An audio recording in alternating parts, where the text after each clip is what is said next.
Welcome back to the channel. My name is Jeff, and on this episode, I'm going to be doing my October end of month media wrap up.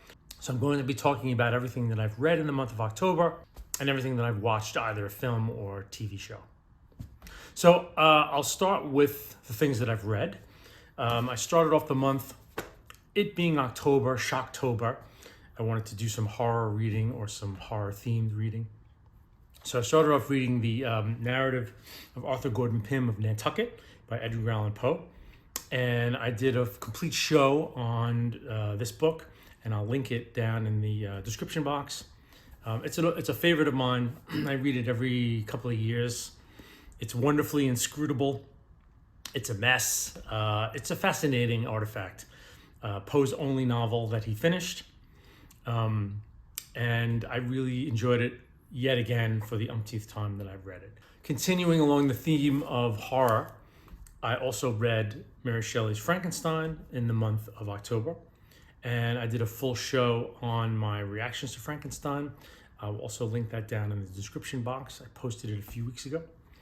Enjoyed it very much. This time I read the 1818 edition, which I hadn't read before. I think the 1831 edition, which she revised, she did a George Lucas on her own work many years later and revised it. Not substantially so much that I think one can notice, but there was something more immediate and intense about the reread, and I'm wondering if it was because of some rawness in this original draft that was published versus what she cleaned up later on. But anyway, if you're interested in my thoughts on it, I did a full show on it, again, which I will link in the description box. I was also going to do this Antarctica themed show where, and I still might do some of it, where I was going to read Pym, and then I also read one of the two sequels to Pym, which was an Antarctic mystery by Jules Verne. So Verne wrote this 50 odd years later, and purports to be a sequel to Arthur Gordon Pym, which reveals the fate of Pym, what happened to him, how he died. And it's pretty bad. It's pretty bad. I'm becoming convinced that Verne is a really bad writer. He is an okay storyteller, and I think he had very novel ideas for his time. All of these books that he wrote, Journey to the Center of the Earth, 20,000 Leagues Under the Sea. He had a wonderful sci-fi mind, and was writing, novelties that no one else was thinking about at the time. But he's a bad writer. This is a terrible book. It's so boring. And I was going to do a whole show on it, but there's not enough meat in the book to do a show on. And it's amazing to compare this book to Pym, because they're very similar books. You're set up with a character who's in the South Seas. It turns out that they're speaking about the narrative of Arthur Gordon Pym as a real work. It wasn't fiction. It was actual reportage. And they have kind of a similar adventure. And you're just struck by how boring Verne's adventure is versus Poe. And how dull of a storyteller and a writer that Verne is. Yeah, I'm really becoming not a Verne fan, I have to say. He's such just a plotter of a writer, and he's very hackneyed and kind of a boy's adventure novel writer in a weird way. People were not writing this badly in the era he was writing these books. I think if you've never read a Victorian novel and you read some Verne, you'll kind of think, oh my God, people were writing back in those days. And no, it's just that he was really a hack, even in his day. So, all respect to Jules Verne for being a progenitor of the genre. But yeah, it was pretty stinky. So I'm abandoning my idea of doing this Antarctic thing. I read another book, or I think 3/4 of another book, that was purported to be another sequel called A Strange Discovery, where they go, it's kind of like an X-Files episode. It was written, I think, around the same time as Verne was, where the narrative, the novel, is in Illinois and on business, and this long, 40-page subplot is concocted about why this writer is in Illinois, and then he discovers some other characters who are fans of the Arthur Gordon Pym book. He discovered that Dirk Peters is in Illinois because, of course, at the end of Pym, the little postscript at the end of the novel states that Dirk Peters is, retired, living in Illinois. So now they go and see Dirk Peters in this asylum. He's crazy, and he tells the story about what happened to him and Pym at the end. It's bad. It's really bad. So I thought, damn, I was going to do this whole thing, but I think I'm going to read. I'll still reread At the Mountains of Madness again and do a little show on that. And I'm also curious. There's a screenplay that Guillermo del Toro co-wrote with someone, because he wanted to do a big screen adaptation, like a big money adaptation of Mountains of Madness. And you can get the screenplay online. I'll leave a link to it in the description box if you're curious. But I want to read the script and then reread Mountains of Madness and just see what he did with it and then present it as a show, because I think it might be interesting. So I may still do that, but I was going to read a whole bunch of Antarctica stuff, and it fell by the wayside, so crashed and burned. So I'm also dipping into, for the second time I should say, the Sherlock Holmes stories.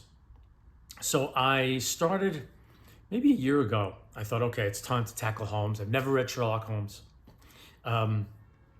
So I got these wonderful Barnes & Noble editions, really great, trade paperback size, and the two editions have all of the Holmes stories. And unfortunately, what I did was I read A Study in Scarlet and The Sign of Four first, which are the first two novels. And he wrote the two novels first before he started to write A Scandal in Bohemia, which is the first story, I think, that was published. And the novels are boring. Well, the first half of A Study in Scarlet is really fun because you're being introduced to Holmes and Watson, how they meet and get together. And then the whole second half of the novel is a story of Mormons in America. And it's very boring and dreary. And by the time that finishes, it's kind of how Holmes discovers who the murderer is, and it's kind of dreary. And then The Sign of Four was the next novel I remember, and I read it, and I don't even remember it. It struck me how it was very dull. But I wanted to get to the stories because I really haven't done justice to the story. So I read A Scandal in Bohemia, which was terrific. It's where he briefly connects with Irene Adler, the woman, who is, kind of outwits him at the very end of the story, which is really brilliant. But it was a great story. So I'm going to start to make my way through, I think, in the next couple of months, at least the adventures of, there's a bunch of collections. So the first collection is The Adventures of Sherlock Holmes. And I think a lot of the best stories are in that first collection. It seems as if the stories get less and less good as he was publishing them. But I'm really interested. It's like a Victorian character, such a classic character that I don't really have my arms around. And I only know the Basil Rathbone and the Benedict Cumberbatch versions. And I don't even know the literary. I feel ashamed. As a reader, I feel ashamed. Like, for shame, Jeff. You don't have Holmes in your head from the book. So I'm going to try to get through some of the short stories. In that same vein of the short stories, I read one of the Continental Op stories from Dashiell Hammett. So the Continental Op was actually, Hammett is famous for Sam Spade, but he wrote more stories involving the Continental Op, who's also a detective who works for the Continental Detective Agency in San Francisco. And I don't think he's ever named. He's just called the Continental Operative, so the Continental Op. It's in first person, so I don't know if all the stories are there. There's a huge collection called The Big Book of the Continental Op. And there were two novels, I don't know if they were fix-up novels or serialized novels, The Dane Curse and Red Harvest, which star the Continental Op. So really, the Op is Hammett's main creation, biggest creation, more than Sam Spade. I love The Maltese Falcon, and I've read it a bunch of times, and it's perfect. It's a perfect crime noir novel. I really enjoy it.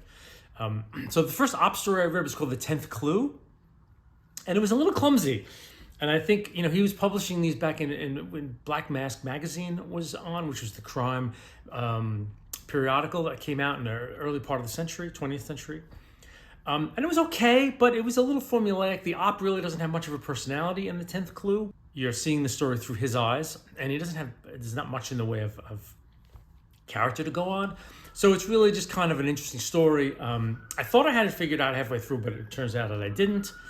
It wasn't a terribly interesting story, but I am curious to kind of read on and see, at least this collection, to see if maybe there's more interesting stories. If you're a Continental Op fan and you think I've started in the wrong place, let me know in the comments, like what you think is a good where I should go to get the best Op stories, or should I read one of the novels? Because this was not an auspicious start. I am in the middle of reading Germinal by Émile Zola, which is unbelievable. This has been on my TBR for, it's one of those books that's on your TBR for like years and years and years.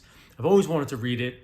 It's about miners in northern France in the late 19th century and mining conditions there, and then the ideas of socialism and communism and business and what happens in this little community. And so far, it's just amazing, as you can see from the tabs.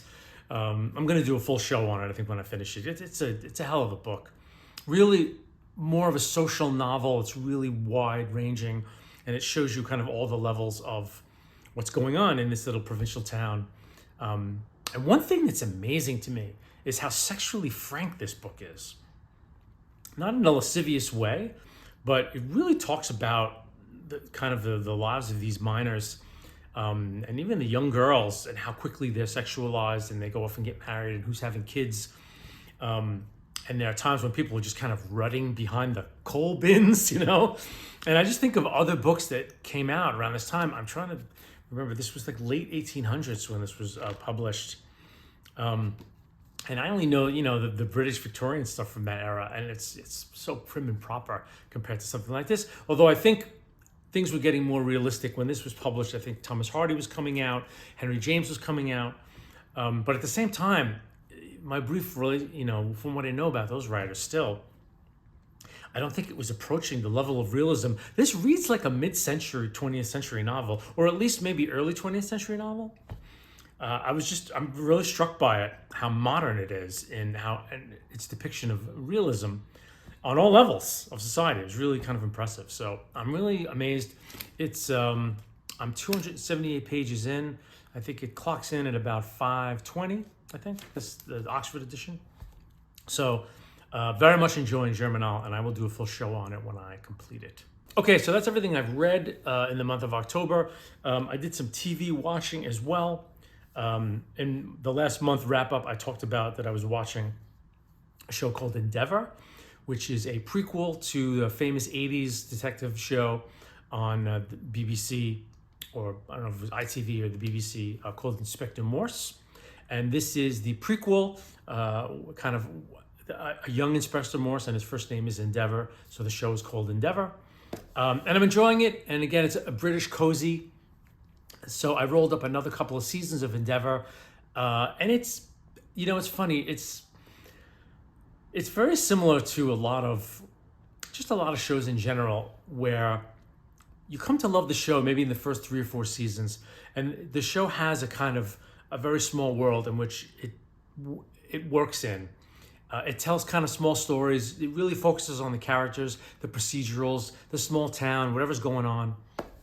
And then I think there's a point in these kind of shows when there's a law of diminishing returns, where I think that the writers suddenly, we've told all these small town provincial stories about these characters.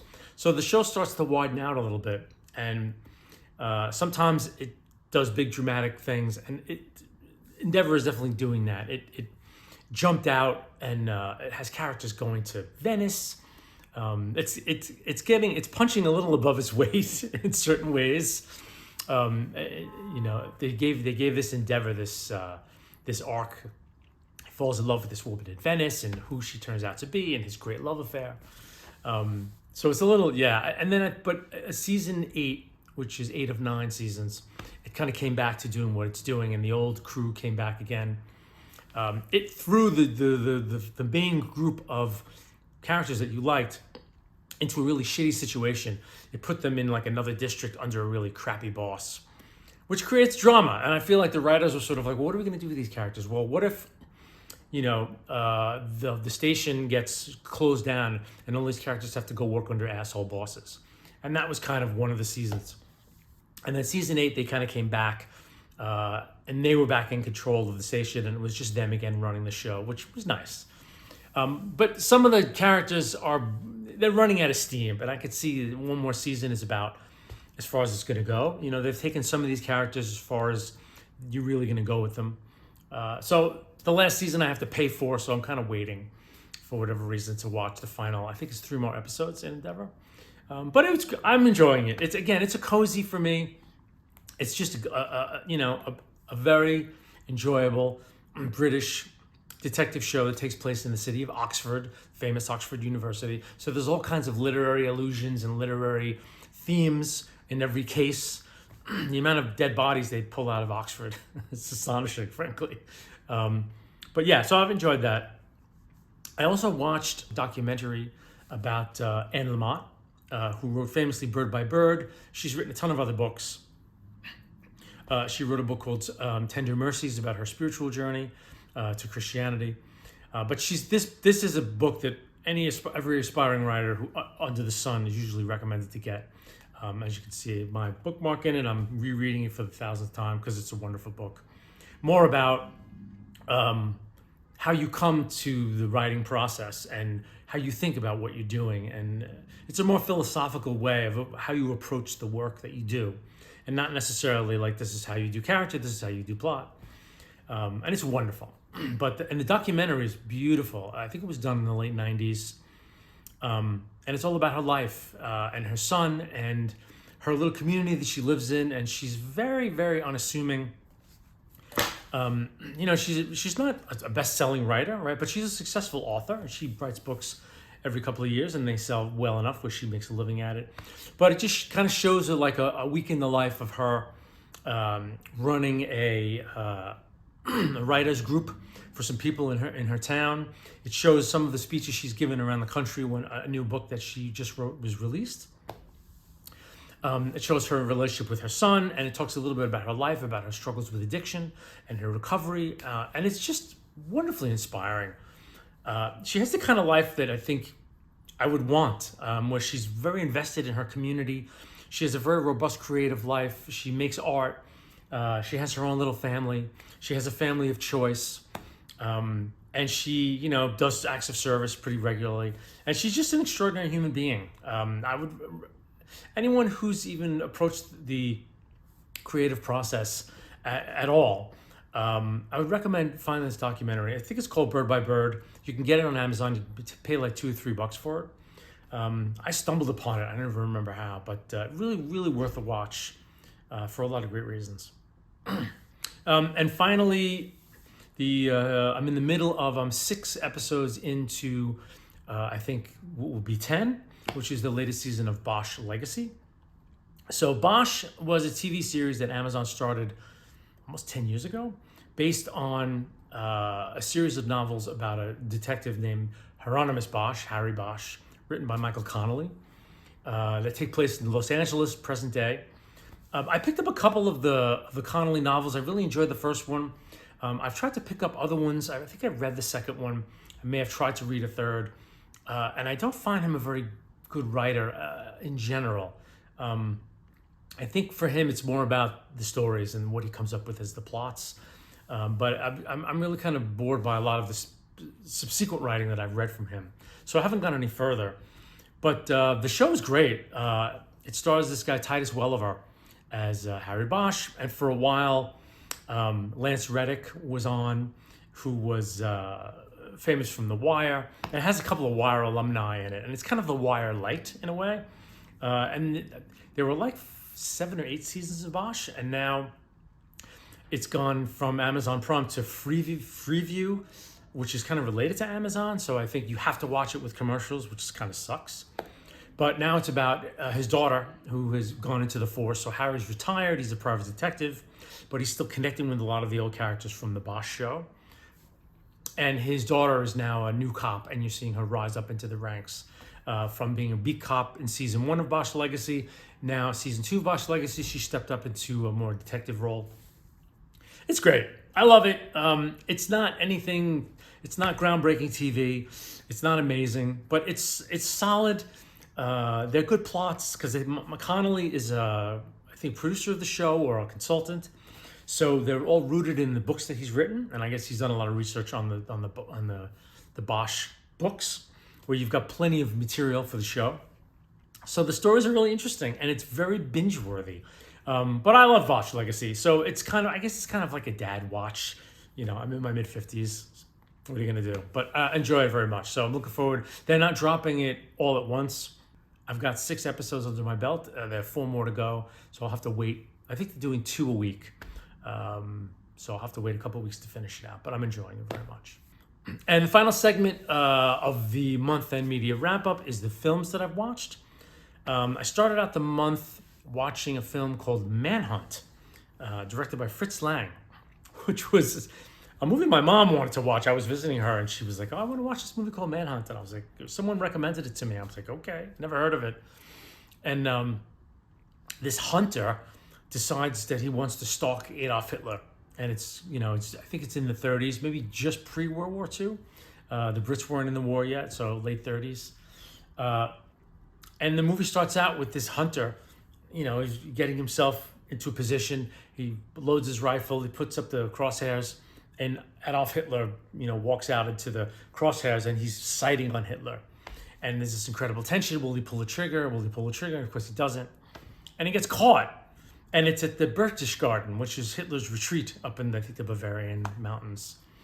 And so the SS officer who caught him they're having this dialogue, like, what were you doing? And his excuse is, it's all about the hunt. I was never going to kill Hitler. I just wanted to see if I could get close enough to do it. And it's bizarre. And then, so they hold him for a while. And then I think the Nazi guy is like, we're going to do this. I want to see if I can catch you. So I think they let him escape. And he gives him like a day. It's almost like a Most Dangerous Game. He gives him a day to escape into the mountains, and then he goes after him to thing. It was bizarre. And then, things happen, and the rest of the movie is in London, because he winds up escaping and getting away from the guy, and then the Nazis are after him in London. The Brits have disowned him, so he's running from them. So it's this very strange movie, but it's beautifully shot. I had forgotten that Fritz Lang is kind of a big deal. He did Metropolis, he did M, these famous films. But it's so much of it, especially when they get to London, he's shooting a lot of night shots on the London streets. It's beautiful. Very stark black and white, dimly lit, a lot of street lights. The camera's moving a lot. So it was really kind of, the story gets a little, I don't know, it kind of bogs down a little bit. And it's where it ends up. There's a love affair that happens in London. He meets this girl. Like, from how it starts to how the film ends, it's a strange kind of phantasmagoria of a film. But again, the directorial flourishes of Lang were amazing, and it makes me want to, check out more Fritz Lang films. If anyone's a Fritz Lang fan and they know of more things that I should check out besides Metropolis and M, leave a shout down in the comments, because I would love to check out more of his films. I also watched a fairly new film. I'm a fan of comedian Sebastian Maniscalco. I happen to have Italian-American roots, and Maniscalco is one of the few comics. He's probably the only really famous comic that's ever come out, that's done stuff about being Italian-American. I mean, there's a lot of Jewish comics. There's a lot of African-American comics. There are a lot of comics now, from other shores that are coming to the U.S. and doing great stuff about being Hispanic, about being Indian. But he was the first one that I came across that was doing stuff about Italian-American stuff. And he has some wonderful skits about growing up Italian-American. And he grew up in Chicago. I grew up on Long Island. But it's the same deal. There's a lot of the same things that happen. So he's very funny, and I really enjoy his stand-up. So he made a movie with Robert De Niro called About My Father. And a lot of the material in his stand-up is about his dad. His father was a little more strict immigrant Italian, and what impact that had on him. I feel like so many kind of ethnic comics who do a lot of jokes about their own ethnicity have had really tough childhoods, and I feel like, but it's made it's so part of it's made them what they are in a sense. Like Maniscalco, all the stuff that he does about growing up on his father. It's like the meat of his act. It's so great, and I think, my God, like if he had a really nice dad, would he have become a comedian? Who knows? But anyway, so the movie is ostensibly about his father, um, played by De Niro, and it's pretty bad. It's a really paint by numbers. It's basically Meet the Parents, the Italian version, and it starts off with, it's kind of about his life. The type of girl that he met in real life is very different. She's not Italian American at all. Has a very kind, very loving family, not a very kind of harsh, crazy family. And so there's the clash of cultures, and he, in the movie, he's about to wants to ask this woman to marry him, and he's going to go, and there's a 4th of July gathering at their family's house, and of course they invite his father, right? No one's ever met his dad before, and his father, played by Robert De Niro, is this cantankerous hairdresser Italian American father, and of course supposedly comedic hijinks will ensue. It's bad. It's really bad. It's not, there's a voiceover the entire film. So it's Maniscalco in his own voice, trying to make things funny or explain things to you, why this should be funny or why this is funny or what he's going to do and what he's not going to do. And it doesn't work. It doesn't really work. So everything kind of falls flat. And then there's an odd part of the movie where really De Niro is the focus of the movie and Maniscalco is kind of pushed to the side, which is really weird. So I was really disappointed. I was hoping it was going to be sort of like Amy Schumer's Trainwreck, which is very funny, her first movie. Not so much based on a lot of her comedy, but based on a little bit about her childhood, I think, which was fantastic. But this one really fell flat, so was not a fan. I also rewatched the old Western Magnificent Seven with Yul Brynner, Steve McQueen, which was fantastic. I hadn't seen it in a long time. I had recently, I think, tried to watch the remake with Denzel Washington and Chris Pratt, directed by Anton Fuqua, and I found the remake was just really, no reason for it to exist. It was really dull. It didn't bring anything new to the story. And the Magnificent Seven itself is a remake of Akira Kurosawa's Yojimbo. We're talking about a Xerox copy and a Xerox copy and a Xerox copy. But it's a terrific film. The Magnificent Seven is a wonderful transmutation of Yojimbo. Yojimbo takes place in samurai feudal Japan, and this is the U.S. Old West. But it's a wonderful transposition. And I've forgotten what a powerful presence Yul Brynner is. He never takes off his hat, so you never see his bald head. But McQueen is great, and it's one of those movies where it's we're not doing heavy backstory with all the characters. We're in the movie. These are just gunfighters. They're kind of out of luck. They're needing money, and these townspeople are attacked by the perennial Western bad guy Eli Wallach, who plays a bad guy in a lot of Westerns, and his crew. They get all the money in the town, and they go to a neighboring town and hire some gunfighters to come protect the town. And of course, there's the whole thing about the gunfighters are kind of not great people on their own. They want to do it for the money. And suddenly they're not doing it for the money. They're doing it because, it's the right thing to do.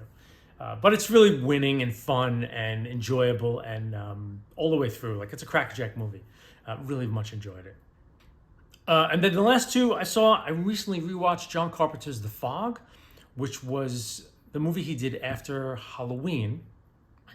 I think it was Halloween, The Fog, and then Christine. So The Fog was still fairly early on in his career. It's not a success.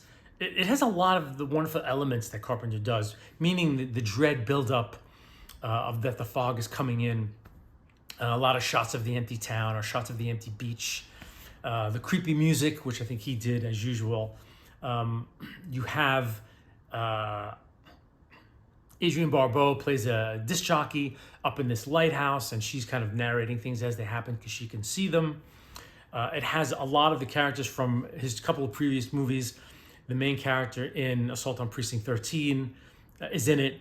Some characters from Escape from New York, which I think will come later, are also in it. And it's basically the main story is that there's this 100-year-old curse. Some mariners were killed. There was this island colony, and a group of them had leprosy. And so the townspeople, I think the ship carrying the lepers landed in this colony and seeking help and asylum, and the townspeople wound up killing them. I think putting them back out to sea and setting the ship on fire. And so somehow, through mysterious circumstances, there's a curse laid on the town where in 100 years they're going to come back and exact vengeance, right? So it starts off with John Houseman, of all people, reading this telling the tale to a bunch of kids on an open fire. And it's a great start. It's kind of a little Lovecraftian. It's got a little like old world horror to it in a way, an old ghost story, as it were, shipwrecked sailors. So the mood is good, but it's kind of flat. The death scenes are kind of very rote. There's not a lot of there's atmosphere, but there's no real tension. When these sailors come out of the fog to start killing people, you're not that scared. I mean, there are some interesting aspects to it where, for whatever reason they have to knock on doors. They can't come through the doors, so they knock on doors and the fog's coming in underneath. So there's some odd tension that kind of works, but it's kind of a perfunctory ending, and then there's this weird gratuitous last moment in the movie. Hal Holbrook is also in it as a priest. I enjoy watching it, and every time I watch it, I'm sort of like, it's a fun watch, but he doesn't quite bring it off. There was a remake that was done not long ago, maybe 5-7 years ago, that did no justice. The original wasn't any great shakes, and so again, this was kind of a remake that was no reason for it to be redone, and I don't even remember most of it from what I can recall. So yeah. Anyway, John Carpenter's The Fog. And the last film I saw recently, since I was reading Sherlock Holmes again, I wanted to go back and revisit some of the Basil Rathbone Sherlock Holmes, which I'd seen years and years ago, and I check into them every once in a while. I remember enjoying them. So I read a little bit about them. There's like 13 of them, I think. And they did two. Two of them were done for one specific studio. It might have even been Universal, or maybe MGM, where they spent a good deal of money on them. They were really well done. And then I think they sold the rights out to somebody else, and the last maybe 11 that were done were not as good.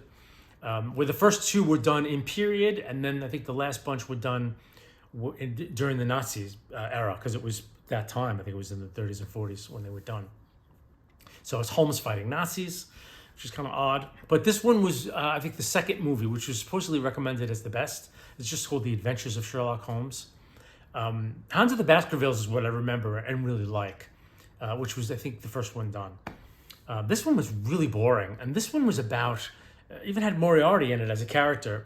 And the idea is Moriarty's going to try to steal the crown jewels, and so he comes up with this plan to throw Holmes off by sending him on a wild goose chase of this other caper, and then, his machinations of how he's going to steal the crown jewels.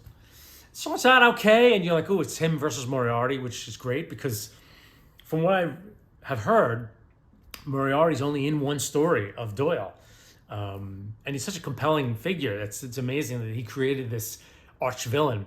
And I think The Final Problem, was the story, and never used him again. That was it. So I was hoping that it would be something where, the film would play up Moriarty and make it interesting, but I just found it incredibly boring for whatever reason. Rathbone's great. Nigel Bruce plays Watson, but it was kind of dull. The story wasn't very compelling, and how things unfolded weren't that great. Holmes wasn't interesting in terms of his sleuthing and how he figured things out. Wasn't particularly interesting. So yeah, it was kind of a disappointment, actually. I was thinking maybe I was going to rediscover some gems and go back and watch a bunch of them, but now I'm rethinking it. So anyway, that's everything that I've read and watched for the month of October. I kind of like doing these month-end media recaps, so I'll keep them up, as long as I can. And thanks for watching. See you next time.